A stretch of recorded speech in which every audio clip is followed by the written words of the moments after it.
Hello friends, नमस्कार। कैसे हैं आप सब। मैं आपका अपना साथी शिवशंकर मिश्रा लीगल दर्पण चैनल में स्वागत करता हूं। फ्रेंड्स, मैं आज बताने वाला हूं कि किसी भी अभियुक्त को, किसी भी अपराधी को, किसी भी एक्यूज्ड को भगोड़ा कब कोर्ट साबित करती है। तो इसके बारे में आज मैं जानकारी देने वाला हूं। तो इसे जानने के लिए वीडियो को लास्ट तक देखिएगा और वीडियो देखने के बाद अच्छा लगे तो चैनल को ज़्यादा से ज़्यादा सब्सक्राइब, लाइक और शेयर कीजिएगा। तो आइए फ्रेंड्स जानते हैं।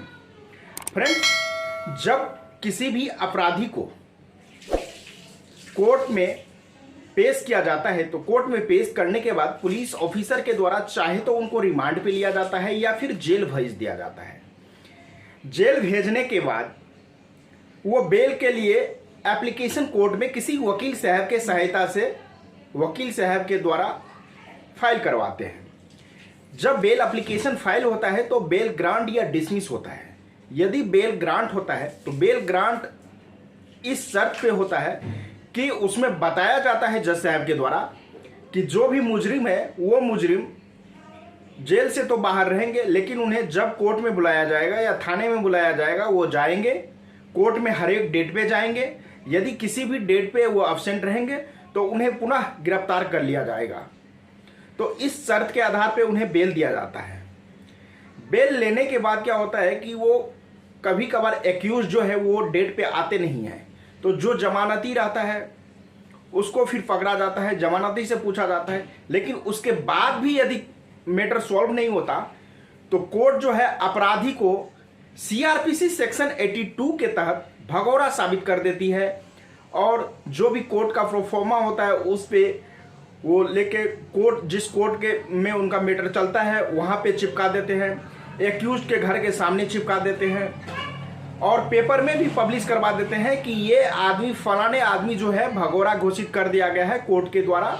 सो यदि किसी को इसका जानकारी मिले तो वो कोर्ट में सूचित करे या इस थाने को सूचित करे। ये सारी जानकारियाँ उसमें लिखा जाता है और पेपर में भी, और जो अभियुक्त रहते हैं उनके घर के सामने भी चिपका दिया जाता है।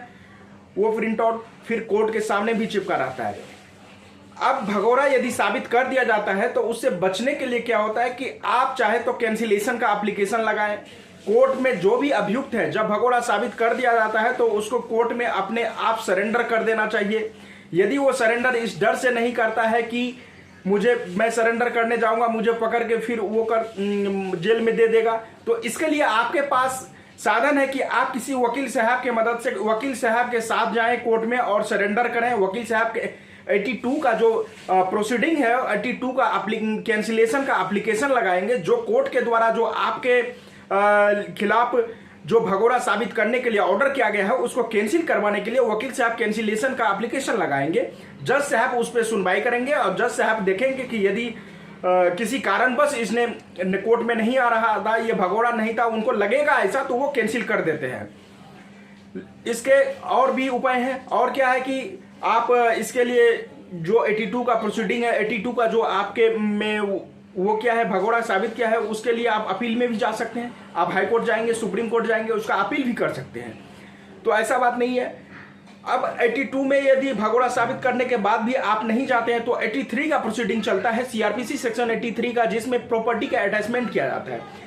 इसमें कुछ समय भी दिया जाता है। जब 82 का नोटिस निकलता है तो उसके 30 दिन के अंदर आपको कोर्ट में सरेंडर करना पड़ता है या वकील साहब के द्वारा एप्लीकेशन लगा के ये चीज़ आपको देना था कि नेक्स्ट डेट पे आप जाएंगे। तो ये सारे प्रोसीडिंग होते हैं। यदि फिर भी आप नहीं जाते हैं तो उसके बाद 83 का नोटिस इशू होता है, जिसके द्वारा कोर्ट का आदमी जाता है, आपके प्रॉपर्टी को अटैच कर लिया जाता है। यानी कि 82 से लेकर 86, यानी 82, 83, 84, 85, 86 में सारे प्रोसीडिंग के बारे में एक एक करके बताया गया है। तो फिलहाल मैं इतना ही बताऊंगा कि भगोड़ा कब साबित करता है और प्रॉपर्टी का अटैचमेंट कब होता है, ये मैंने आपको बताया है।